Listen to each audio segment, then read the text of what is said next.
Hi, welcome to this final lecture for the series of Assignment 5 lectures. I want to do three things. In the last lecture, I connected the social contract and a little bit of the discourse to themes in the course, to larger themes in the course, to these themes in institutional design and achieving relationships of solidarity and non-domination in contemporary institutions.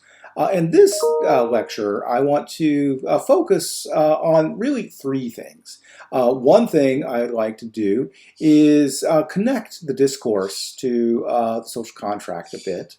I also want to talk about a bit, the second thing I want to do is talk about a bit of the mechanisms of the social contract, just exactly what's going on in the social contract, its structure and its basic rationale. And then the third thing I want to do is I want to describe this idea of freedom that Rousseau has in mind. This has been a highly influential idea of freedom. It's been cultivated and developed by other folks that came after Rousseau, who, of course, was writing in the 18th century. Okay, so let me begin then with this first thing, which is connecting a bit of the discourse to the social contract. Mainly I'm going to do this by way of just setting the backdrop, kind of summarizing some big things that happened in the discourse and emphasizing how this sets the stage for his work, The Social Contract. So let's jump in on this. So remember, the discourse is written 1755. This is, about a generation before the French Revolution. This is in what you might call the late stage of feudal France. For most of his life, Rousseau was living under Louis XV in what has been described, what is often described as the ancient regime. During this period, you basically had three estates. You had the clergy. You had the nobility. This is about 1 or 2% of the population. Lots of the mobility is controlling the grain states, the agriculture, the land. We discussed Scott, the idea of a grain state. To a large extent, Rousseau is living under a grain state. Feudal France is a very sophisticated version of a grain state. About 1 or 2% of the population is at the top of this grain state. They're the nobility extracting a surplus from a whole bunch of other folks.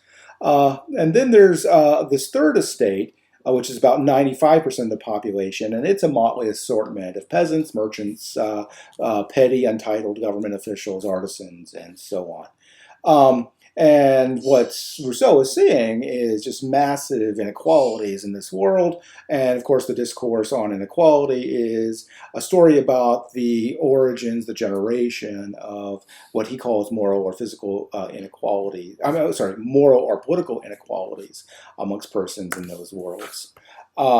So these moral and political equalities, they revolve around the small fraction of the population, this 1 or 2% at the very top, mainly the nobility, some of the clergy. They're the folks that are at the apex of this society. They have honorific titles like Count, Duke, and so on.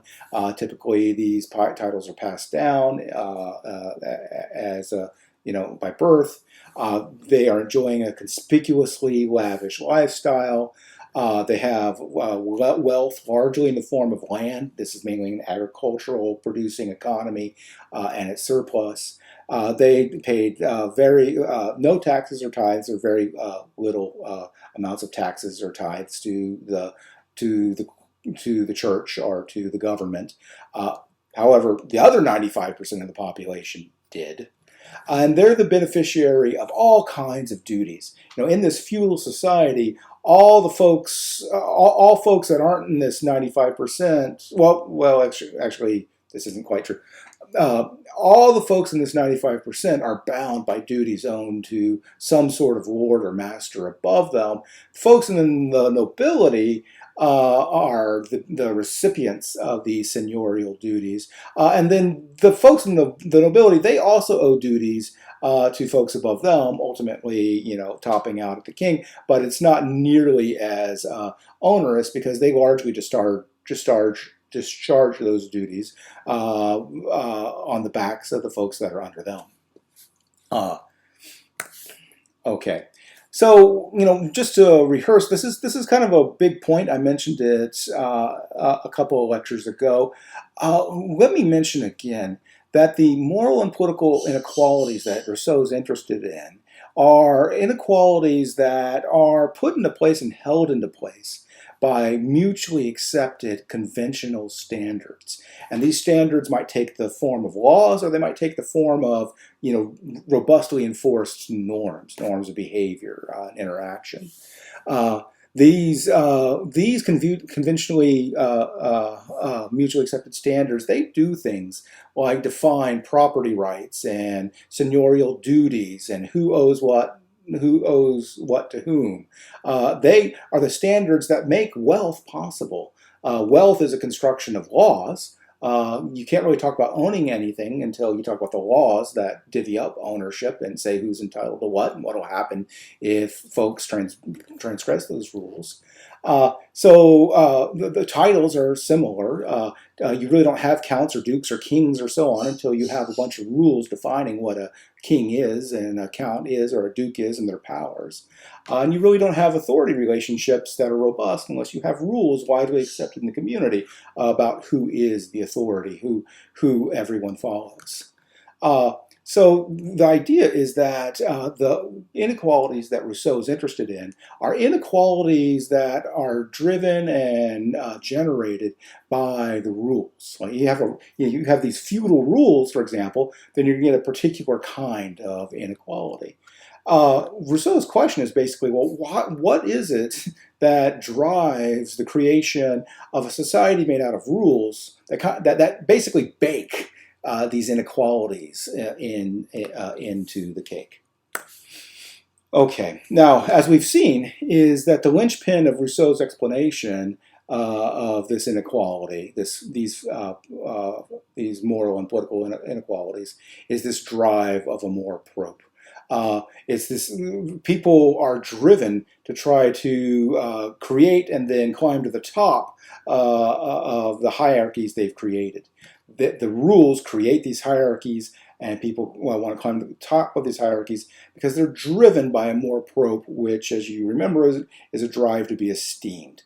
More specifically, they're driven by what we've discussed and described as the inflamed version of Amour propre, the drive to be esteemed as a superior.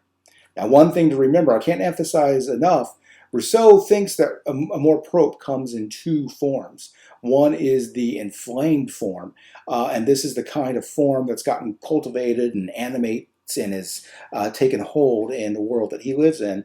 And his idea is that this inflamed form has actually been the primary form that you've seen for many hundreds of years in the history of humanity. If we were to put this in the perspective, in the time frame that folks like Scott and Lehrer, are thinking about, the idea might be, a hypothesis might be that this version of Amour propre has basically been around since the early grain states way back in 3000 in ancient Mesopotamia, and basically has been regnant at least until the 19th or 20th century. When you finally start to get some robust democracies. We're going to question the extent to which we've tamed Amour propre. But the idea is that there's that Amour propre comes in two types. One type, this inflamed form, where you have a lot of folks competing to be esteemed as a superior, a lot of folks trying to create hierarchies in which they're at the top of the apex, hierarchies of interest and status and authority, where they're at the top of the apex. The idea is that most of human history since the introduction of the grain states has been governed by that. But then there's a second type of Amour propre that gives Rousseau, I think, some hope, and he thinks is something that is something that is part of human potential that he can only hope that we can realize in a widespread and robust fashion. And this is the version of Amour propre where folks, rather than be cultivating the character where they demand esteem as superior, what you get is you get a society that's by and large composed of folks who've developed a character, who have had inculcated into them the character, or what they desire is being esteemed as an equal. And the idea is that whereas the society that's run by inflamed Amour Propre is a zero-sum game, if some people win, other people must lose. Your loss is my win is your loss. In a society governed by egalitarian Amour Propre, everyone can win. Everyone can be, the society can systematically accord equal esteem to everyone. Everyone can, partake in that kind of Amour Propre.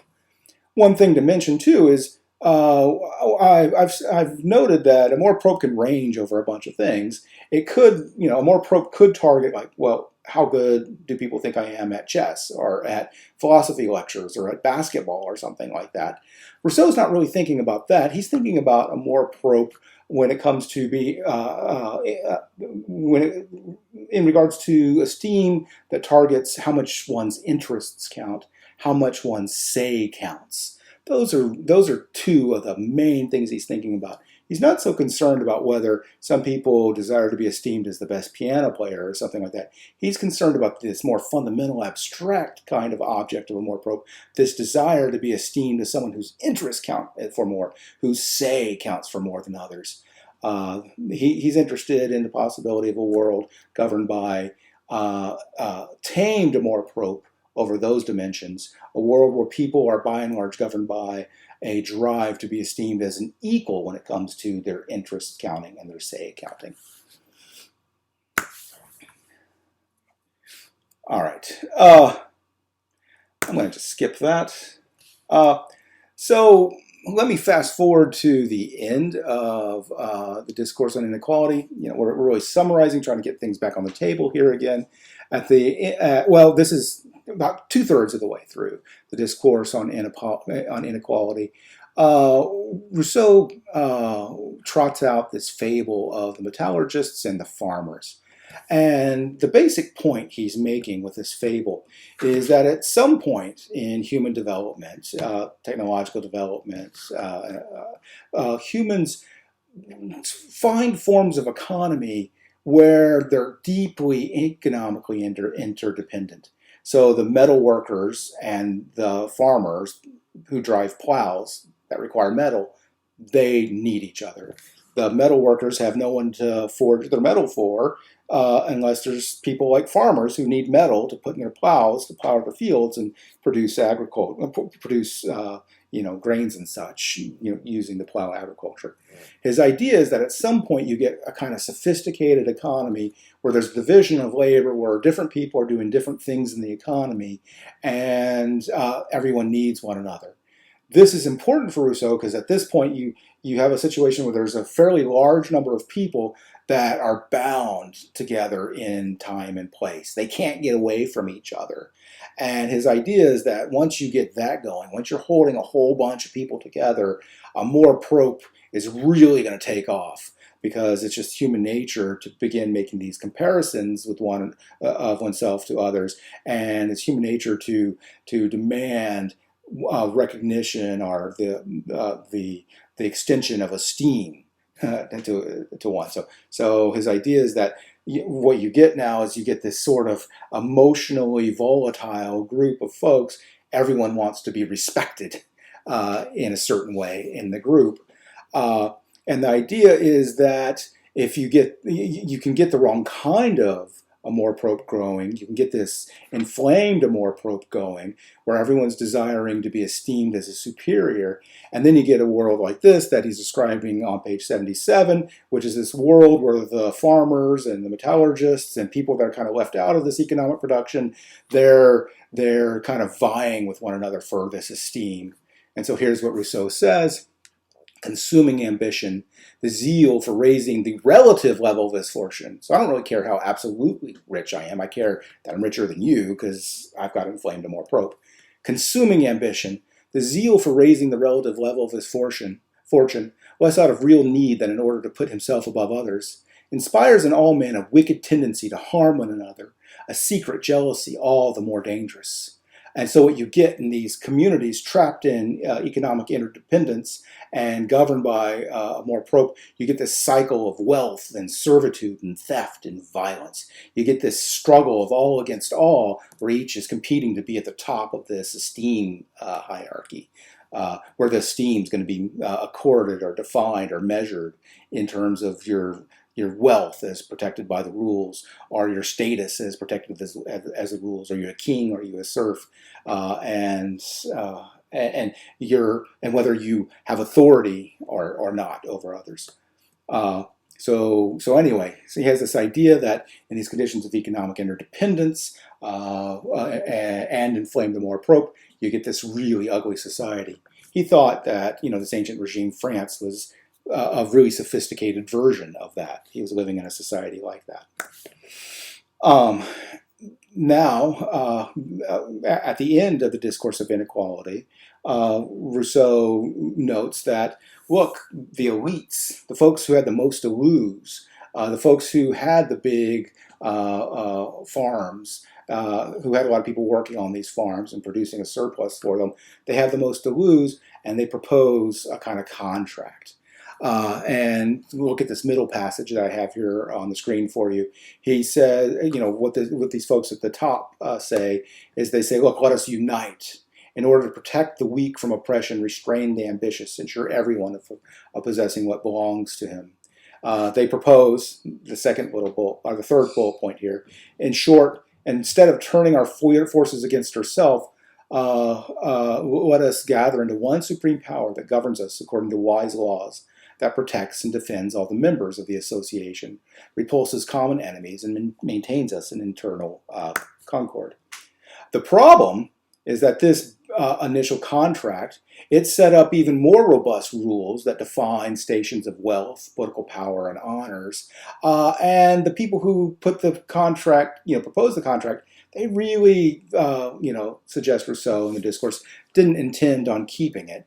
Basically, this was a ruse, because these people that promoted it were, they were driven by this inflamed Amour propre, and they were just trying to find a way to consolidate their position at the top of this hierarchy. So the elites who proposed this contract basically had an outcome where there was just consolidation and maybe increases in these moral and political equalities in mind. And their inflamed Amour propre drove them to keep working at getting that. And of course, these contracts set things up in a way where they really had the most power in the society after the contract, so they were able to use that power to consolidate and further their standing on these various measures. Now, the social contract is Rousseau's attempt to make good on that false social contract. Rousseau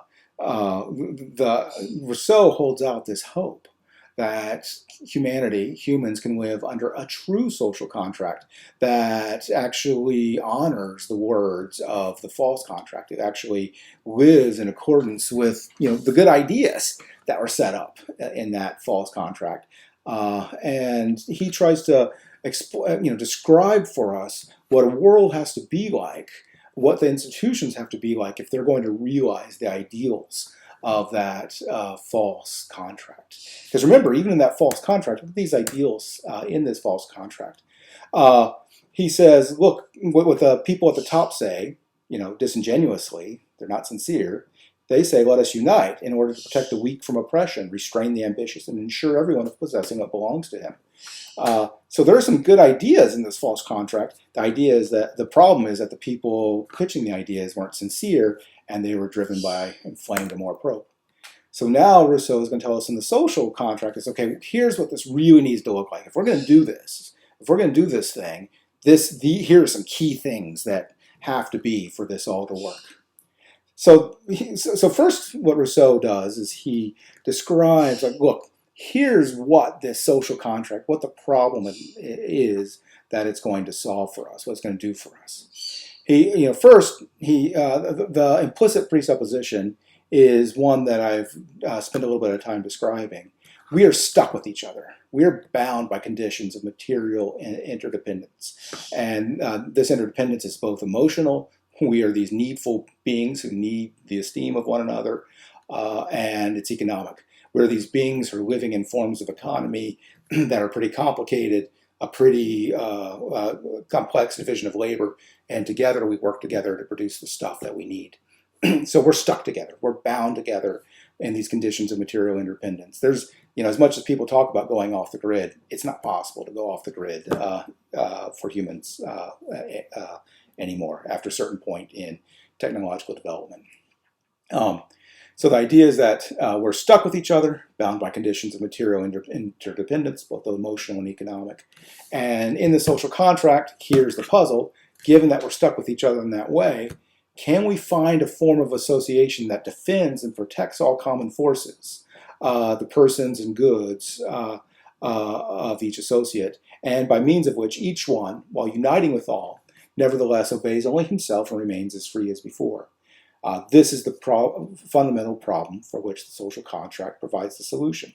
So the idea is there a way to unite together where we're unified, where no one is the dominant person, no one is the dominator, as Bain might put it, and where we all maintain our freedom and we get all this good stuff that we, at the same time getting all this good stuff that we get from material interdependence, like, this really productive, complex economy. So his social contract is supposed to help us do that. It's supposed to be this form of association. Okay, now here's the basic mechanism of the social contract. Here's the core idea. Here's what we do. Each of us places his person and all his power in common under the supreme direction of the general will. And as one, we receive each member as an indivisible part of the whole. Basically, you see my bullet points at the top of this next slide? What we do is we agree to live under a democratic assembly created by that contract. The democratic assembly passes laws that regulate things like property and contract and the criminal laws and all kinds of important forms of relations between people. We live under an assembly, a democratic assembly, where each person is given a vote as to what those laws are, and where everyone agrees to live under the outcome of that vote in the democratic assembly. And by and large, that vote has to be at least a majority vote to create the laws. So the idea is, in order to solve this puzzle of how do we maintain our freedom under conditions of economic interdependence, one of the key things, says Rousseau, one of the key pieces in this puzzle, the solution to the puzzle, is to create this institution, this democratic assembly, where each person governed by the state has a say, an equal say, as to what those laws will be. Okay, so this is one big part of the social contract, this democratic form. Everyone has an equal say with respect to what the laws will be. Let's go back. Let's look at this problem, and we can see how the democratic assembly maybe a little clearer how it's part of the solution of this problem. Find a form of association that defends and protects all common forces, the persons and goods of each associate, and by means of which each one, while uniting with all, nevertheless obeys only himself and remains as free as before. The idea is, if the rules are made by a vote taken where each of us has an equal say, then none of us in that group is the dominator. We have all had an equal say with respect to what the rules are, the important rules that govern how we live. So no one of us is dominating, forcing others to obey them. Rather, all of us are uniting as one and voting in a process that gives each an equal say, making us each equally powerful under this rule, under this assembly. We self-legislate our own rules, is the idea. So a key part of it then, key part of the solution is the creation of this democratic form where everyone has an equal say and everyone agrees to abide by the rules enacted by this thing. But that's not enough. And I think a number of you folks will probably have cottoned on to this, and Rousseau was on it as well. That a real problem with democracy is it can become a forum for domination. What you can get is a bunch of is folks just trying to using the democratic forum as a way to try to manipulate others and get their will and their interests most protected in the laws. And you can do that through being deceitful. You can do that by forming large factions with others. That's where the factions are big enough to over and over again override the interests of smaller groups, the minorities in the population. It's not guaranteed that if you get this decision-making form that you're going to get what Rousseau wants. What you're going to get is this unity that Rousseau wants, this non-domination that Rousseau wants. The democratic forum can become a vehicle for factions to dominate other parts of the population. So for Rousseau, it's really important that that the people in the Democratic Assembly have a particular character, that they have a particular virtue. And basically what this character is that they have a character such that they are willing to keep their eye focused on what Rousseau calls the general will.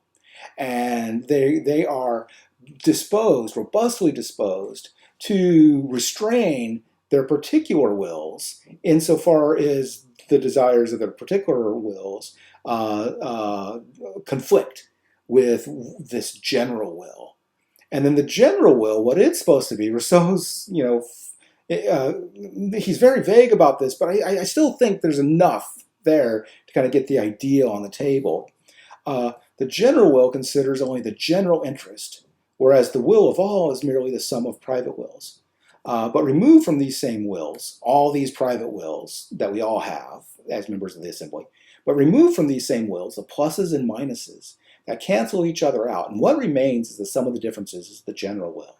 So the idea is, what's really important is that in this symbol you have a whole bunch of folks who are focused and capable of finding a robust general will. Like, here's our common ground. Here's what we can all agree to that's really important for us.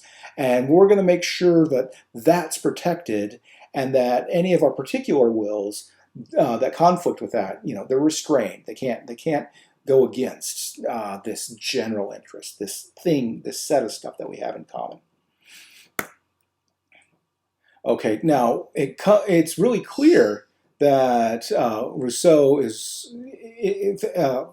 holds that it's important for people in this assembly to have a certain character in addition to observing the rules or the democratic form of the assembly. In passages where he considers, well, what happens if people don't have that character? And so he says, look, when the social bond begins to relax and the state to grow weak, when private interests begin to make themselves felt and small societies begin to influence the large one, the common interest changes and finds opponents. Unanimity no longer reigns in the votes. The general will is no longer the will of all. And then he says in a similar passage, when the state on the verge of ruin subsists only in an illusory and vain form, when the social bond of unity is broken in all hearts, when the meanest interest brazenly appropriates the sacred name of the public good, then the general will becomes mute. So the idea is you need both the form of the democratic assembly, where everyone has equal say and majority vote takes it, but you also need to have an assembly where, by and large, the members of the assembly are disposed to identify the general will and bend and restrain their particular wills that might conflict with this general will. Okay, now we're in a position to see a couple of key rationales of the social contract for Rousseau. The first rationale is this social contract, it's a way of equally advancing interests. And this social contract, remember, it has two parts: the formal part of democratic organization, but it also has this character part. Everyone has to have the right character. You get those two parts in place, this general will-focused character, the democratic form, then you can get this. And let me just read Rousseau here. The clauses, properly understood, are all reducible to a single one, namely the total alienation of each associate together with all of his rights to the entire community. For first of all, since every person gives himself whole and entire, the condition is equal for everyone. And since the conditions is equal for everyone, no one has an interest in making it burdensome for the others. And a few lines down, finally, in giving himself to all, each person gives himself to no one. And since there is no associate over whom he does not acquire the same right that he would grant others over himself, he gains the equivalent of everything he loses, along with a greater amount of force to preserve what he has. I think what you see here embodied in these clauses is this idea that the social contract is a way of enabling folks to equally advance their interests, under this relationship we're stuck in, these relationships of tight economic interdependence.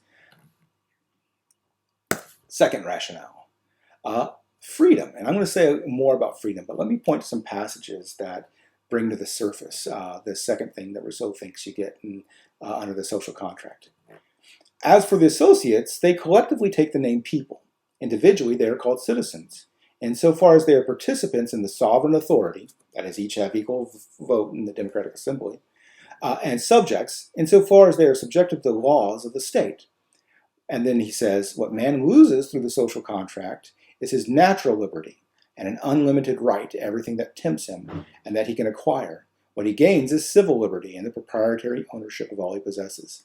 So one of Rousseau's idea here is that in the social contract, through this contract, you actually maintain your freedom. And in fact, so you don't lose freedom here. In fact, what you do here is you exchange one kind of freedom for another.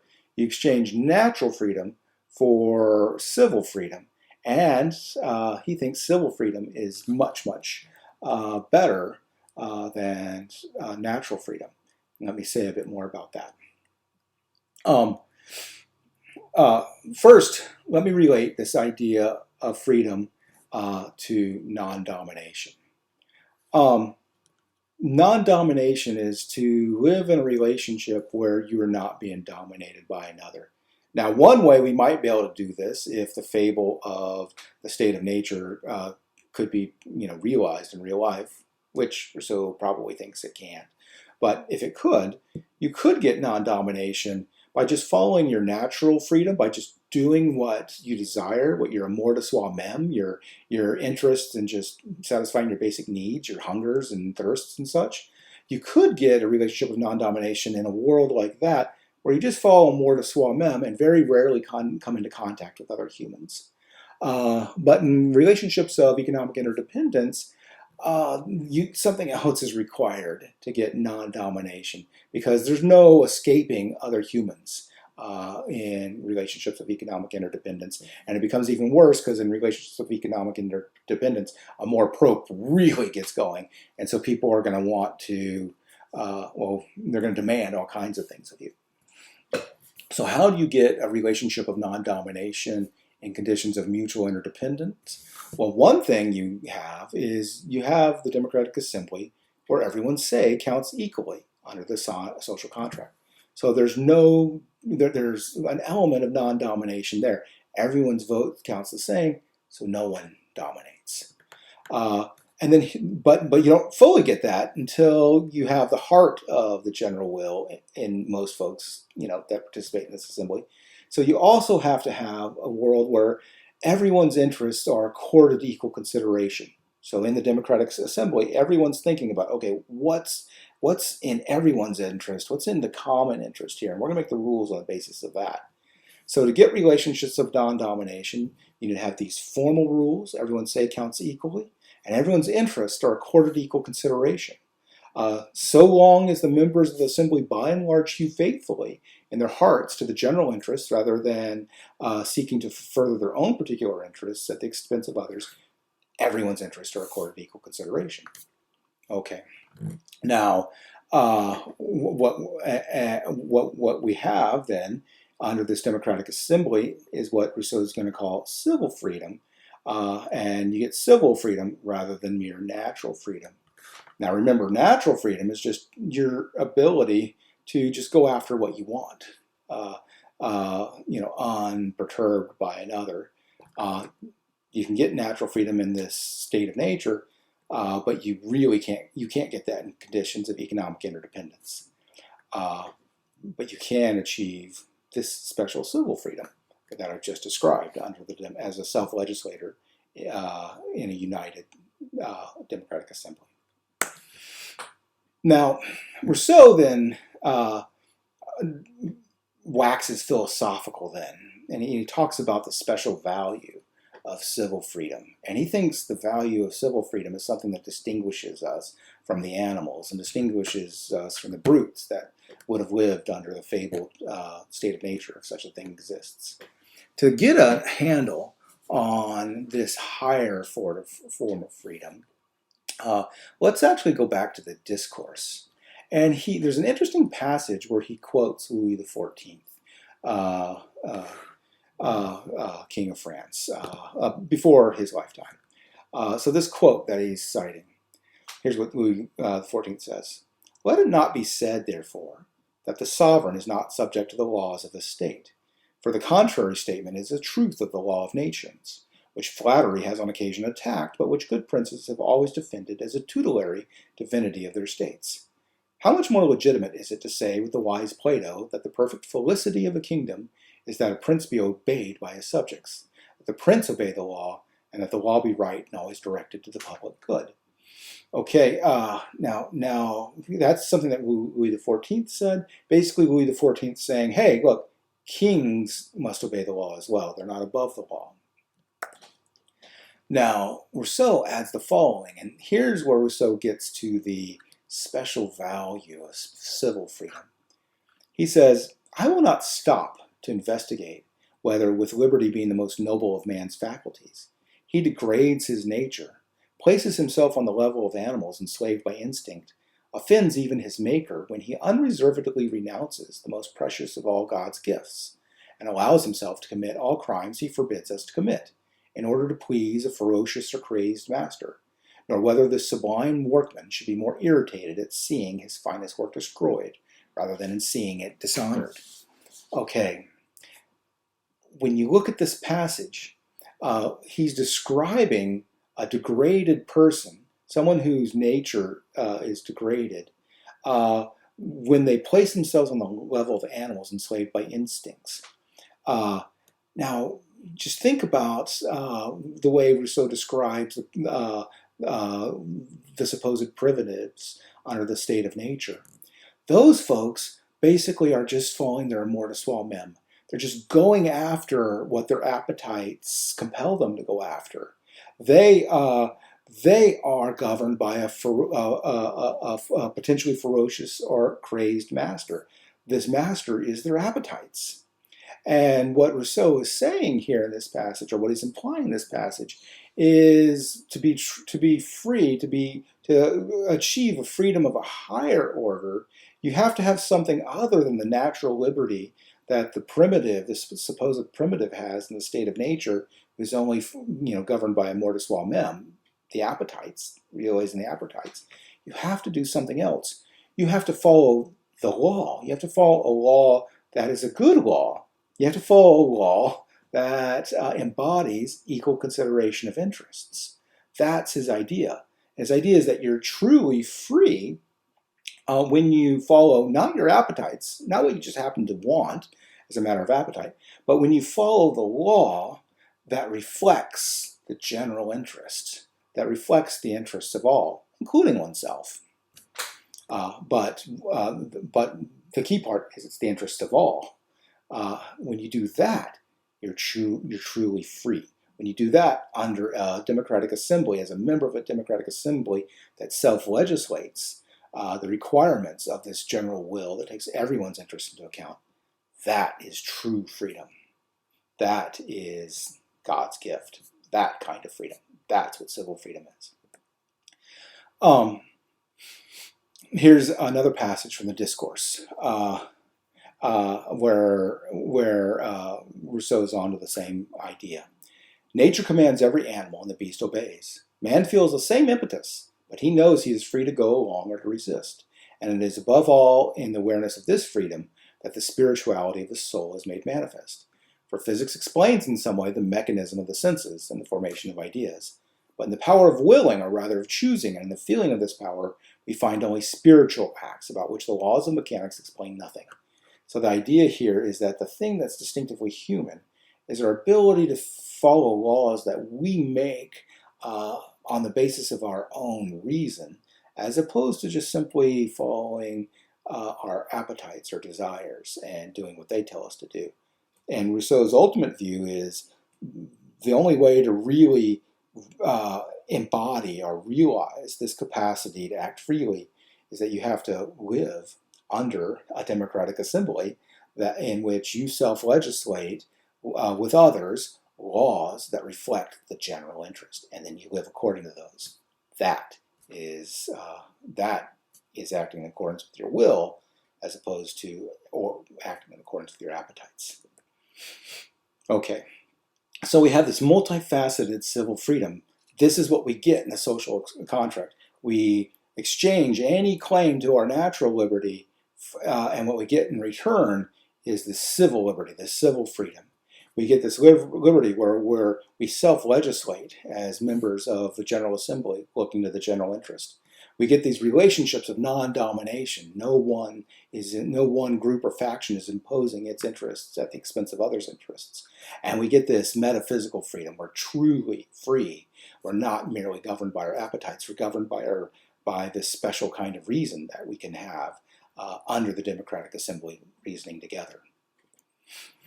So, the fruits of the social contract, this true social contract. We get this democratic life. We get this people with the right character.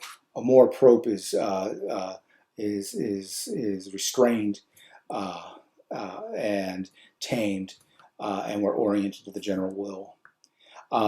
Now, one thing that I should add, so Rousseau, as a matter of institutional design, I think it's important to realize that it's not quite enough just to have this social contract with its particular form and its character. He also adds this little bit. To get all these fruits of the social contract, you also need to have a particular kind of set of substantive laws in the books. And these are laws that restrain significant inequalities of income and wealth. It's not that people have to be perfectly equal in income and wealth, but there have to be significant restraints on those inequalities.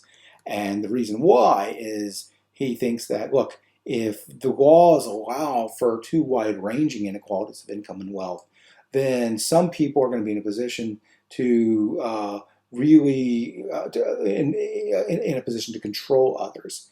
And that situation, that strategic context, where people, because of their relatively higher levels of income and wealth, can have a disproportionate degree of control over others. In a situation like that, that's going to stoke the fires of inflamed Amour Propre, and it's going to wreck the whole system.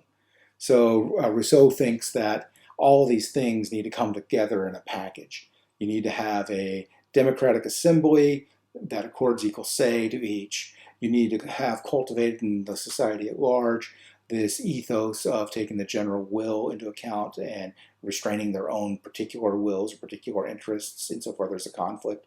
And then he thinks there has to be laws that don't let inequalities of income and wealth get out of hand, because what that'll do is it'll go right to the heart of the General Assembly. To the Democratic Assembly. It'll undermine that virtuous egalitarian ethos. And so that can't get out of hand. Otherwise, it'll upset the whole system. All right.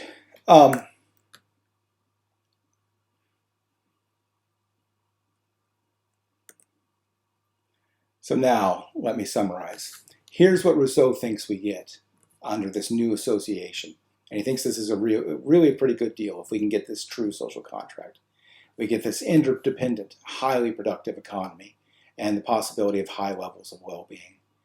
We get these developments of cultural capacities, art, philosophy, and morality that you can only get in this highly productive economy with a fair amount of leisure time for folks given the division of labor. You can get non-domination, the special kind of non-domination under the social contract, where we're living in these conditions of economic independence, but no one is imposing their particular will on others. Rather, we're self-legislating a common general will. You can get this metaphysical freedom, this little hint of the divine, acting in accordance and governing one's life in accordance with certain kinds of reason rather than one's mere appetites like animals. And you can get this fundamental drive satisfied. Everyone can have their Amour Propre satisfied. Rousseau's thought is, if we can get and maintain a social contract like that one, well, we need to go for it. Now, I think one way to think about this course and what we're exploring in this course is whether it's possible to design institutions for humans that can do basically what Rousseau was hoping the institutions he suggested can do for humans. Okay, thank you. That's all I have for Rousseau. We'll move on next week to Elizabeth Anderson, who you will see is heavily indebted to Rousseau, like many other